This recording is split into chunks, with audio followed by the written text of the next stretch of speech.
नमस्कार मंडळी, मी रेश्मा अर्णव लाईफस्टाईल या यूट्यूब चॅनलवर तुमचं अगदी मनापासून स्वागत आहे. तर दिवसभर आपण सिंहगड फिरून झाल्यानंतर सिंहगडाची पूर्ण माहिती घेऊन आपण परतीच्या प्रवासाला लागलो होतो आणि संध्याकाळचे 5:30 वाजले होते आणि दिवस कसा गेला हे कळलंच नाही. पाहता पाहता त्यांचे ते कार्य बघता बघता बाबा त्यांनी आपल्यासाठी किती संघर्ष केलाय त्याची जाणीव मनात कुठंतरी झाली. छान वाटलं आणि तोच इतिहास आम्ही अर्णवला दाखवण्याचा, समजून सांगण्याचा खूप प्रयत्न करत होते आणि जेवढी माहिती घेता येईल तेवढी घेत होते आणि त्याला पण दाखवत होते. तर इतकं छान वाटत होतं.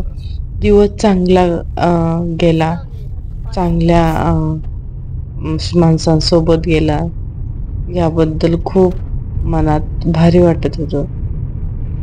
आणि नंतर आम्ही खडकवासच्या डॅम्पला धरणापाशी थांबलो आणि सायंकाळची वेळ होती त्यामुळं खूप छान वाटत होतं.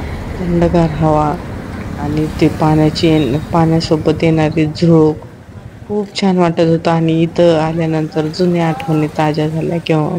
जेव्हा मी कॉलेजला होते 13-14 मध्ये, तेव्हा आम्ही एकदा म्हणजे जेव्हा जमलं होतं तेव्हा आम्ही आलतो आणि तेव्हा काय झालं तर आम्हाला एवढं माहीत नव्हतं आणि तेव्हा काही एवढंही नव्हतं तिथं. तर आम्ही तिथे गेलतो आणि आम्हाला पण जायचं पण माहीत नव्हतं आणि ती पहिली आठवणी आम्ही अर्णवला सांगत होतो, बाबा आमच्यासोबत असं घडलं होतं.